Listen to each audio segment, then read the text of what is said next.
Good afternoon, children. As usual, say welcome to our first year intermediate Hindi class.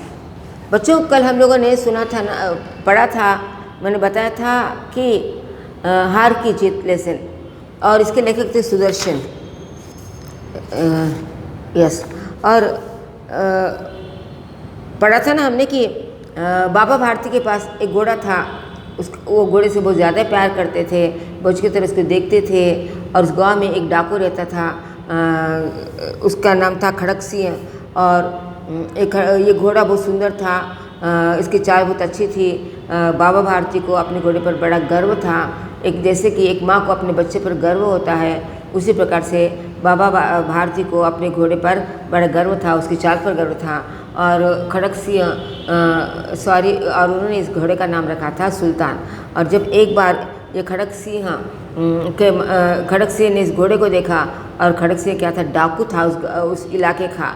तो sorry बच्चों, तो खड़क सिंह ने बाबा जी से कहा था कि उसने मन में ठान लिया था कि ये घोड़ा मैं अवश्य लेकर चला जाऊंगा, किसी प्रकार से ले लूँगा, आपके पास है। और बाबा भारती को इसका हमेशा डर लगा रहता था, और कुछ दिन तक वो डर के मारे सो भी नहीं सकते थे और अपने घोड़े की देखभाल करते थे, क्योंकि उन्हें घोड़े से बहुत ज़्यादा प्यार था। उसके बाद से कई दिन तक वो उस घोड़े को संभालते रहे, रात में न सोकर रात में उसकी देखभाल करते करते। और एक दिन क्या हुआ, ये निश्चिंत हो गए और अपने घोड़े पर घूमने के लिए निकले। और जब घूमने के लिए रास्ते पर निकले, कुछ दूर जाने के बाद उन्हें एक पेड़ के नीचे एक अपाहिज, एक हैंडीकैप भिखारी की तरह बैठा हुआ एक इंसान दिखाई दिया। और उसने कहा कि बाबा जी, मैं बिल्कुल अपाहिज हूँ, मैं चल फिर नहीं सकता हूँ। यहाँ से 3 किलोमीटर मेरा गांव है, मुझे वहाँ पर पहुँचना है। बाबा जी तो संत महात्मा थे, बड़े सीधे साधे आदमी थे, तो उन्होंने इस पर विश्वास कर लिया। और उसको पूछा कि तुम वहाँ उस गांव में क्यों जाना चाहते हैं। तो उसने कहा कि वहाँ पर एक मेरा भाई है, उसका नाम, उन्होंने कुछ नाम भी बताया,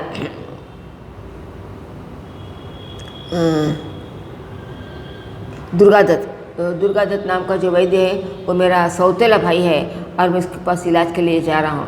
बेचारे क्या कहते हैं, बाबा भारती उसकी बातों में आ गए, और वो उस घोड़े से उतरे, और उसने उसको उस पर बैठने के लिए उसको कहा कि तुम इस घोड़े पर बैठकर चलो, मैं क्या करूँगा, घोड़े का लगाम पकड़ कर चलता रहूँगा। बाबा भारती ने घोड़े से उतरकर अपाहिज को घोड़े पर सवार किया, और स्वयं उसकी लगाम पकड़कर धीरे धीरे चलने लगे। सहसा उन्हें एक झटका सा लगा, और लगाम हाथ से छूट गई। उनके आश्चर्य का ठिकाना न रहा। तब उन्होंने देखा कि अपाहिज घोड़े की पीठ पर तन कर बैठा है, और घोड़े को दौड़ाए लिए जा रहा है। बच्चों, बाबा भारती कितने सीधे थे। उन्होंने क्या किया, उस अपाहिज कौन था, वो डाकू ही था। और उस डाकू को उसने क्या किया, बैठने के लिए कहा कि चलो तुम बैठो, और मैं क्या करूँगा, घोड़े की लगाम पकड़कर चलते जाऊँगा। और बेचारे चलते हुए इस घोड़े की लगाम पकड़ के जा रहे थे। कुछ दूर चलने के बाद में उस अपाहिज ने, उस डाकू ने क्या किया, घोड़े को घोड़े को जोर से दौड़ाया, और दौड़ते के साथ ही जो लगाम थी बाबा भारती के हाथ में, वो छूटकर रह गई। उनके हाथ की झटका लगा, क्योंकि ज़ोर से घोड़ा दौड़ने लगा। और जैसे उन्होंने देखा कि जो अपाहिज बता रहा था, वो एक सीधा तन कर घोड़े पर है, और घोड़े को क्या कर रहा है, तो हवा के भांति भगा रहा है, क्योंकि घोड़ा वैसे बड़ा तेज था। उनके मुख से भय, विस्मय और निराशा से मिलीजुली चीख निकल गई। वह अपाहिज डाकू खड़क सिंह था। बाबा भारती कुछ देर तक चुप रहे, और कुछ समय पश्चात कुछ निश्चय करके पूरे बल से चिल्लाकर बोले, ज़रा ठहर जाओ। पहले एकदम से कोई घटना घट जाती है ना बच्चों, तब क्या होता है, हम लोग सख्ते में आ जाते हैं, हम परेशान हो जाते हैं, हम स्टन हो जाते हैं। उसी प्रकार से बाबा भारती धीरे से कुछ सोचते हुए, नाम स्मरण करते हुए चले जा रहे होंगे, और जैसे उनके हाथ से झटका लगा और घोड़ा जब चले गया, तो उनको समझ भी नहीं आया कि ये क्या हुआ। और कुछ देर तक वे अपने आप को संभाल नहीं सके, और एक प्रकार से डर समझो, एक प्रकार से आश्चर्य कि ये क्या हो गया, और एक प्रकार से निराशा कि छी, मेरा घोड़ा मेरे हाथ से चला गया। और उनके मुंह से एक जोरदार चीख निकली, और जोर से चिल्लाए, और कुछ देर बाद संभल कर उसने कहा कि कुछ देर तुम ठहर जाओ। खड़गसिंह ने ये आवाज़ सुनकर घोड़ा रोक लिया और उसकी गर्दन पर प्यार से हाथ फेरते कहा, बाबा जी ये घोड़ा अपने दूंगा। और उस खड़गसिंह को लगा कि बाबा जी जो कह रहे हैं कि रुक जाओ, तो उन्हें लगा कि शायद बाबा जी उस घोड़े को कहते हैं कि शायद वो मांग रहे होंगे या लड़ेंगे या जो कुछ भी है जिसकी चीज़ें वो लेना चाहते हैं, क्योंकि हम अपनी चीज़ किसी को देना भी नहीं चाहते हैं। और जैसे इसने कहा रुक जाओ तो रुक गया और उसने बाबा जी से कहा कि चाहे कुछ भी हो जाए पर ये घोड़ा मैं आपको नहीं दूंगा, परंतु एक बात सुनते जाओ। खड़गसिंह ठहर गया। बाबा भारती ने निकट जाकर उसकी ओर ऐसी आंखों से देखा जैसे बकरा कसे की ओर देखता है और कहा, ये घोड़ा तुम्हारा हो चुका है, मैं तुमसे इसे वापस करने के लिए न कहूँगा, परंतु खड़गसिंह केवल एक प्रार्थना करता हूँ, इसे अस्वीकार न करना, नहीं तो मेरा दिल टूट जाएगा। तो बाबा जी ने देखा कि जो घोड़ा है उसको देखकर उनका मन भर आया। कसाई क्या करता है, बच्चे बकरों को लेके जाता है और काटता है। जिसका मालिक होता है, जो जब बकरा जाता है वो क्या करता है, बार बार पलट कर अपने मालिक को देखता है। और ये घोड़ा जैसे बाबा जी ने इस घोड़े को देखा, उनका मन भर आया कि अरे मेरा घोड़ा किसके यहाँ चला गया, एक डाकू कहाँ चला गया, न जाने वो उसके साथ कैसे व्यवहार करेगा। पर उन्होंने मन को घट कर लिया और उसने कहा कि नहीं नहीं, अब ये घोड़ा तुम ले चुके ना, ये घोड़ा तुम ले जाओ, पर मेरी एक रिक्वेस्ट है, एक मेरी विनती है, इसको तुम सुनते जाओ। बाबा जी आज्ञा कीजिए, मैं आपका दास हूँ, केवल घोड़ा न दूंगा। उसने कहा कि चाहे तुम कुछ भी कहो मैं करने के लिए तैयार हूँ, पर एक बात है कि मैं तुम मुझसे ये घोड़ा मत मांगो, ये घोड़ा मैं तुमको हरगिज़ नहीं दूंगा।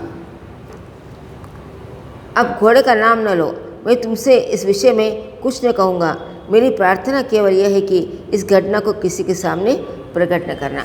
उसने कहा कि ये घोड़ा तुम्हारा, तुम ले लो, पर ये जो हो चुका है, जो तुमने गलती है, जो तुम झाड़ के नीचे बैठे थे और तुमने अपहिस का नाटक किया था और तुमने मुझसे घोड़ा पर बैठने का रिक्वेस्ट की और मुझे प्रार्थना की कि मैं अपाहिज हूँ और मुझे इस गांव से वहाँ 3 किलोमीटर दूर जाना है जहाँ मेरा सौतेला भाई रहता है, और तुम जो धोखा देकर मेरे से घोड़ा छीनकर जो जा रहे थे, इस बात का किसी के सामने तुम जिक्र नहीं करना, किसी को नहीं बताना कि तुमने क्या किया है, क्योंकि लोग क्या कहेंगे कि किसी अंधे पर विश्वास नहीं करेंगे, किसी लंगड़े पर विश्वास नहीं करेंगे। खड़गसिंह का मुंह आश्चर्य से खुला रह गया। उसका विचार था कि उस घोड़े को लेकर यहाँ से भागना पड़ेगा, परंतु बाबा भारती ने स्वयं उसे कहा कि इस घटना को किसी के सामने प्रकट न करना, इससे क्या प्रयोजन सिद्ध हो सकता है। खड़गसिंह ने बहुत सोचा, वो सिर मारा, परंतु कुछ समझ न आया। हार कर उसने अपनी आंखें बाबा भारती के मुख पर गाड़ दी और पूछा, बाबा जी इसमें आपको क्या डर है। तो बाबा जी ने जैसे कहा कि ये जो घोड़ा तुम ले जा रहे, जो धोखे से लेके जा रहे हैं, इसका जिक्र तुम किसी के सामने मत करना। तब उसने कहा कि बाबा जी ऐसे क्यों कहा कि इसका जिक्र किसी के सामने मत करना, ये तो मैंने बुरा काम किया है, इसकी मेरी बुराई किसी के सामने बताने में क्या हर्ष है। और बाबा जी वो कुछ न मेरे बारे में कुछ न कहने के बदले जो घटना घटी उसको किसी के सामने प्रकट न करना कह रहे हैं, ये क्या बात हो सकती है। और उसने बाबा जी के मुख की ओर देखा, उसको स्टेयर किया और आखिर उसने पूछा कि बाबा जी इसमें आपको किसका डर है, आपको क्या डर है। इसका बाबा भारती ने उत्तर दिया, लोगों को यदि इस घटना का पता चला तो ये दीन दुखियों पर विश्वास नहीं करेंगे। दुखिया था, लगड़ा था, तो लोग क्या करेंगे, ऐसे लोगों पर विश्वास नहीं करेंगे। होता है बच्चों अक्सर ऐसा कि आजकल तो बहुत ज़्यादा ही होता है, आजकल ऐसी घटनाएं होते ही रहते हैं। लोग भीख मांगते हैं, भीख मांगकर पैसे जमा करते हैं और कुछ देर के बाद देखो तो कहीं दारू के अड्डे पर बढ़ते हैं, कहीं सिगरेट पीते रहते हैं। वो कहते हैं कि मैं भूखा हूँ, मुझे भूख लगी है, खाने के लिए 10 रुपये दो, 10 रुपये और किसी से लेते हैं, 20 रुपये जमा करते हैं, 30 रुपये जमा करते हैं, पता नहीं वो दारू कितने में आती है, वो बॉटल कितने में आती है, जाते मस्त जाकर पी लेते हैं। हम देते हैं पैसा उसको खाने के लिए। आजकल भलाई का ज़माना नहीं है। तो उसने कहा कि नहीं, अगर मैं कहूँगा कि मैंने एक दुखिया की, एक गरीब की मदद की है, एक दिन की मदद की है, एक दिन ने मुझसे मदद मांगी थी, तो कोई भी इस दिन पर विश्वास नहीं करेंगे, दुखियों पर विश्वास नहीं करेंगे, अपाहिज पर विश्वास नहीं करेंगे, गरीबी पर विश्वास नहीं करेंगे, भिखारी पर विश्वास नहीं करेंगे। तो इसका जिक्र मत करो, क्योंकि जिसको भी दान पुण्य देना है वो दान पुण्य नहीं करेंगे। सुनकर बाबा भारती ने उत्तर दिया, लोगों के यदि इस घटना का पता चला तो वे दीन दुखियों का विश्वास न करेंगे।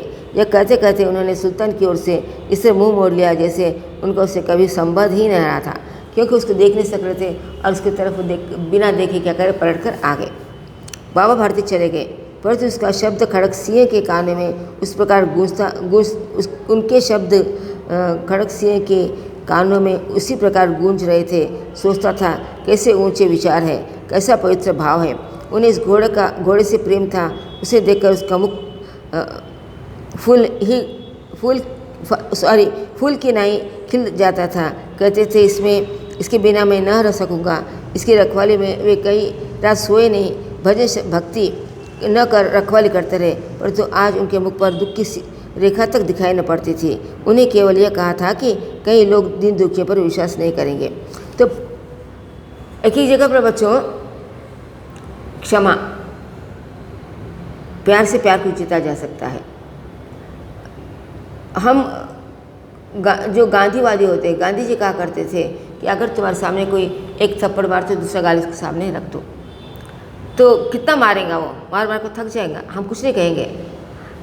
महात्मा गौतम बुद्ध के एक बात है कि एक भले मनुष्य का एक घर था और उस घर के सामने जो सज्जन थे वो घर को बड़ा साफ़ सुथरा, उसके आंगन को बड़ा साफ़ सुथरा रखते थे। और एक जो दुष्ट मनुष्य था वो क्या करता था, बार बार पान खाता था और उस जगह पर जाकर थूकता था। वो उसको साफ़ करते थे, वो बार बार जाता था उस जगह को साफ़ करते थे। तो एक दिन उन्होंने गौतम बुद्ध से पूछा कि मैं ये बार बार मैं साफ़ करता हूँ और ये बार बार आकर यहाँ पर थूकता है, इसको मैं क्या करूँ। तो उसने कहा कि जब तक वो थूकते जाएंगे तुम क्या करो, बार बार साफ़ करते जाओ तो देखो उसका फल क्या होता है।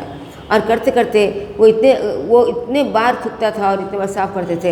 एक दिन वो थक गया कि उसने सोचा कि ये क्या मनुष्य है, मैं थूक रहा हूँ, ये साफ़ कर रहा है, यानी कि वो जो साफ़ कर रहा है कितना भला मनुष्य है। अगर हम करते तो हम क्या करते, 10-5 गालियाँ उसको गिन कर दे देते थे। पर उसने क्या कहा कि इसको तुम क्या करो, इसको छोड़ दो, क्योंकि उसका नेचर, ये तुम्हारा नेचर है। जब वो तुम्हारा नेचर नहीं ले सक रहा है तुम उसका नेचर क्यों ले रहे, तो तुम उसको छोड़ दो। और ऐसे करते करते उस मनुष्य ने वहाँ पर पान खाकर थूकना छोड़ दिया। तो इस प्रकार से बाबा भारती ने कहा कि जो लोग दुखियों पर विश्वास करते हैं, जो दान पुण्य करते हैं, उनका दुखियों पर इससे विश्वास उठ जाएगा। इसलिए तुम क्या करो, इस जिक्र किसी के सामने नहीं करना। और इस बात को खड़गसिंह नहीं समझ सका, क्योंकि उसके बुरे मन में ये अच्छे विचार नहीं जा रहे थे।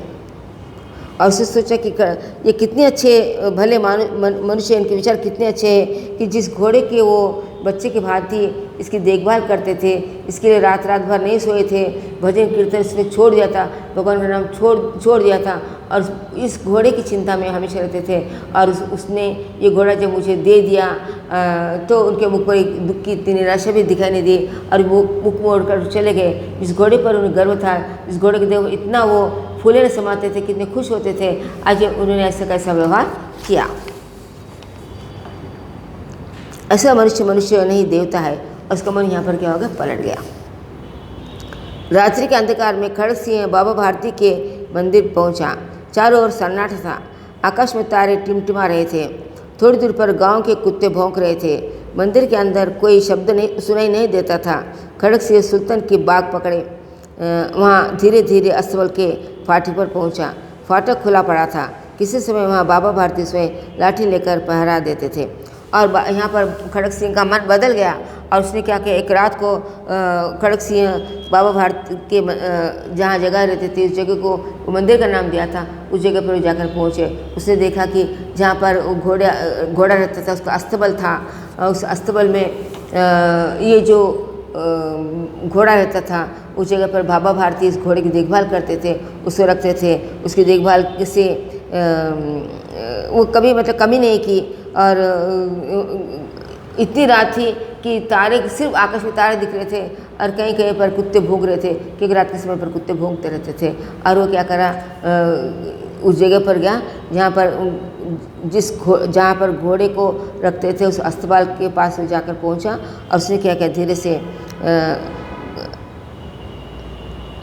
पर आज उन्हें किसी की चोरी सॉरी बच्चों, फाटक खुला पड़ा था। किसी समय वहाँ बाबा भारती स्वयं लाठी लेकर पहरा देते थे, परंतु आज उन्हें किसी चोरी किसी डाके का भय न था। खड़गसिंह ने आगे बढ़कर सुल्तान को अपने स्थान पर से बांध दिया और बाहर निकलकर सावधानी से फाटक बंद कर दिया। अब उसको इतनी ग्लानि हुई, इतना दुख हुआ कि स्वयं गया, उसने दरवाज़ा खोला, फाटक खोला और गेट खोला और घोड़े को जहाँ था वहाँ पर उसको बांध दिया और दरवाजे को बिना आवाज़ किए उधर वो उस फाटक का दरवाज़ा उसने बंद किया और वहाँ से वो निकल गया। इस समय उसकी आंखों में नेकी के आंसू थे। उसके आंसू दो बार आते हैं बच्चों हमारे आंखों में, जब बहुत दुख होता है, जब कोई मारता है, हमारे आंखों में आंसू थे। कभी कभी हमारे आंखों में ना खुशी के आंसू भी आते हैं। जब उसने उस घोड़े को बांध दिया तब उसके मन में अच्छाई के आंसू थे। उसने उसको लगा कि मैंने अच्छा नेक काम किया है, एक भला काम किया है। और वो उस घोड़े को देखकर, उस बाबा भारती के शब्दों को सुनकर उसकी आंखों में एक अच्छे आंसू निकल पड़े। रात्रि का तीसरा पहर बीत चुका था। चौथा प्रहर आरंभ होते ही बाबा भारती ने अपनी कुटिया के बाहर निकल ठंडे जल से स्नान किया। उसके पश्चात उस प्रकार जैसे कोई स्वप्न में चल रहा हो, उनके पांव अस्तबल की ओर पड़े। परंतु पाठक पर पहुंचकर उसको अपनी भूल प्रतीत हुई। साथ ही घोर निराशा ने पांव को मन भर का भारी बना दिया। एज यूजल वह उठे। तीसरा पहर यानी कि दो पहर, प्रातः काल एक पहर होता है, दो पहर दूसरा पहर होता है, तीसरा पहर यानी कि दोपहर से तीन पहर और सांझ। उसी प्रकार से जब रात हो जाती है, रात का पहला प्रहर तो 12 बजे का पहला प्रहर होता है। 12 बजे से 3 बजे तक का दूसरा प्रहर, 3 बजे से 4 या 5 बजे तक का होता है तीसरा प्रहर और चौथे प्रहर में क्या होता है, दिन निकल जाता है। तो बच्चों इससे बाबा भारती उठे, तीसरा प्रहर था, 3-4 बजे के समय पर उठे क्योंकि उनकी आदत थी। उन्हें ठंडे पानी से स्नान किया और स्नान करके एज यूजुअल ये करते थे, घोड़े के पास में जाते थे, घोड़े के अस्तबल में जाते थे। एज यूजुअल वो क्या करें, घोड़े के उस अस्तबल की ओर जाने लगे। सवेरे उठ गए, स्नान वान किया, घोड़े के अस्तबल के ऊपर जाने लगे। तब उन्हें लगा कि छी मैं कहाँ जा रहा हूँ, मैं कितना पागल हूँ, यहाँ तो मेरा घोड़ा ही नहीं। खड़गसिंह तो मेरा घोड़ा लेकर चला गया और उनका मन बड़ा बोझल होगा, उनको बड़ा दुख हुआ। और जब दुख होता है, जब हम चल नहीं सकते हैं, जब हम निराश होते हैं, हमारे पैर नहीं उठते हैं, तब बाबा भारती का पैर भी नहीं उठ रहे थे। बड़े बोझल मन से वे क्या करें, आगे आगे चलने लगे थे।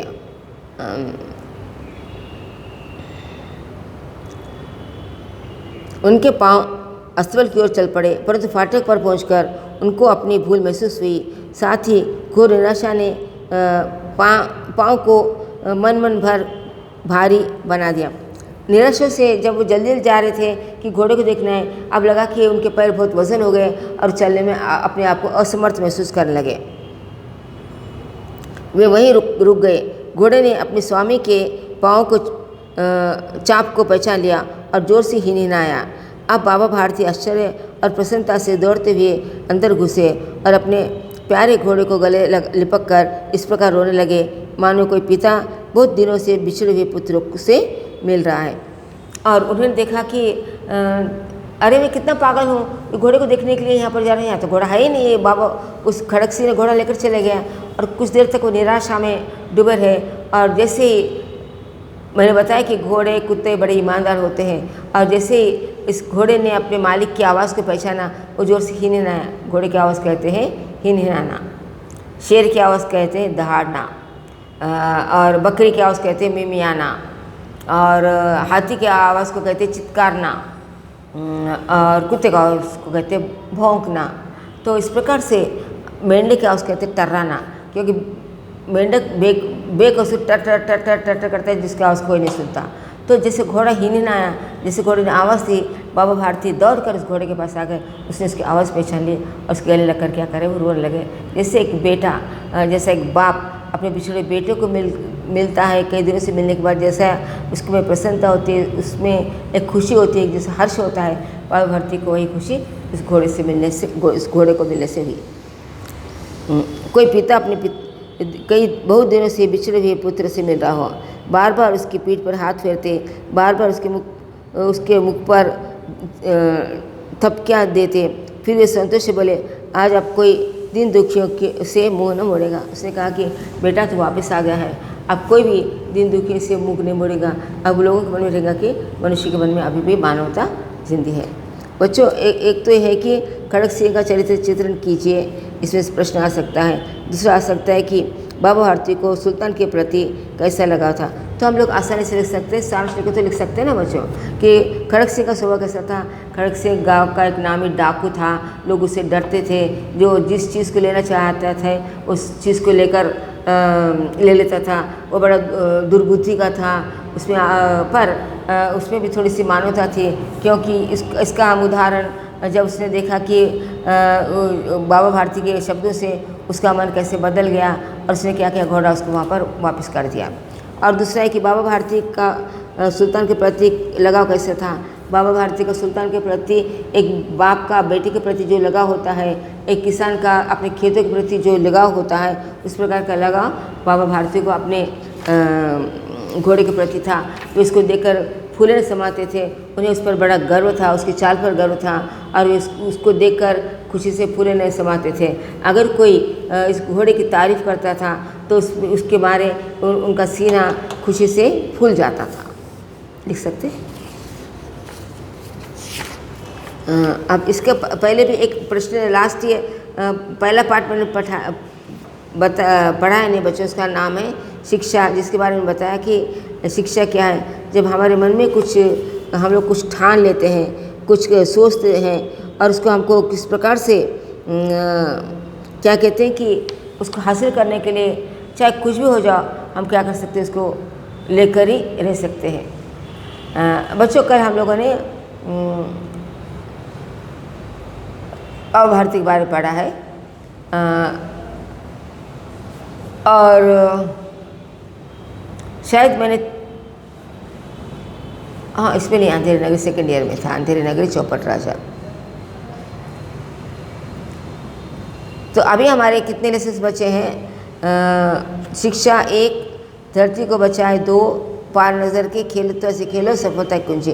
तो धरती को पार नज़र के, इसको मैं ना थोड़ा सा लास्ट में पढ़ाऊँगी, अगर नेक्स्ट क्लास में पढ़ाऊँगी तुमको शिक्षा नॉन टेल। तो यहाँ पर हमारे 2 नॉन टेल के लेसन खत्म हो जाएंगे। 2 आधुनिक काव्य के, 2 क्या कहते हैं कि आधुनिक कविता, 2 है तुलसी के। शायद ये 4 बालिका के परिचय बताए ना बच्चों। अब ये जो बाकी की जो 2 हैं, प्रथम रश्मि और दान भर, इसको बताने के बाद क्या करूँगी, मैं तुमको तुलसी के दोहे बताऊँगी। अब नेक्स्ट लेसन होगा शिक्षा, और उसके बाद का लेसन होगा अधिकार का रक्षक। In month of December first week, second week में शायद ये 2 लेसन खत्म होंगे। Third end of the December तक शायद हमारा पोर्शन कंप्लीट हो सकता है, ऐसा मैं सोच रही हूँ। और उसके बाद से हमारे तो वर्तन हम लोगों ने पढ़े हैं, लिंग वचन हम लोग पढ़ा है, वाक्य रचना और कारक। एक सेकंड बच्चों, वाक्य रचना, कारक तो मैं बता सकती हूँ। वाक्य रचना पेज नंबर 154।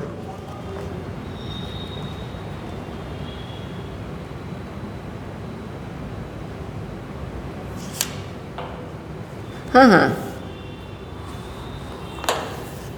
वाक्य रचना में क्या है, एक तो आता है कि हमारे को वाक्य कैसे बनाना है। सरल वाक्य, साधारण वाक्य, संयुक्त वाक्य होते हैं, और मिश्रित वाक्य। सरल वाक्य क्या है कि जैसे हम लोग बात कर रहे हैं कि मैं खाया, मैं पढ़ा, मैं करा। दूसरा क्या है कि संयुक्त वाक्य होता है, मैंने कहा था ना कि अगर तुम आए तो मैं तुम्हारे साथ आऊँगा, अगर तुम आए तो मैं करूँगा। ये क्या है, संयुक्त वाक्य के 2। चलो हम जहाँ पर की का प्रयोग होता है, की के प्रयोग से 2 शब्दों को हम लोग जुड़ाते हैं। कि जैसे कि सच, एक वाक्य सीधा वाक्य, सरल वाक्य क्या है कि मेरा नाम क्या है, तुम्हारा नाम क्या है, सरल वाक्य है। संयुक्त वाक्य क्या है कि वो सुबह गया और शाम तक लौट कर नहीं आया, वो सुबह गया और शाम तक उसने खाना नहीं खाया। तो एक इंसान के बारे में क्या करें हम लोग, संयुक्त वाक्य में एक के बारे में बात करते हैं, दूसरा उसके साथ उसका जुड़ जाता है। वो लड़का है ना, वो पाठशाला जा रहा है, वो लड़का है ना, उसका नाम रवि है। तो एक वाक्य के साथ दूसरा वाक्य जोड़ते हैं, ये क्या है, संयुक्त वाक्य है। और तीसरा वाक्य बच्चों मिश्रित वाक्य, कि जहाँ पर हम क्या करते हैं, की का प्रयोग करते हैं। अगर तुम आए तो मैं तुम्हारे साथ आऊँगा। उसने कहा था कि मैं कल तुम्हारे घर आऊँगा। की का, तो का जो प्रयोग करते हैं वो क्या है, मिश्र वाक्य है। तो ये प्रकार से सरल वाक्य है। और तीसरा है कारक। कारक से क्या, एक सिंपल वर्ड है, we have to complete with suitable word, जिसको हम लोग इंग्लिश में कहते हैं। जैसे कि मैं जा रहा डैश, मैं किताब पढ़ रहा हूँ, मैं किताब में पढ़ रहा हूँ, मैं किताब से पढ़ रहा हूँ, मैं पाठशाला में पढ़ रहा हूँ। मैं इस कॉल्ड कारक। कारक के 8 विभक्तियाँ हैं, इसको हम लोग डिटेल में बाद में पढ़ेंगे। Okay, thank you children, thank you very much for listening my class.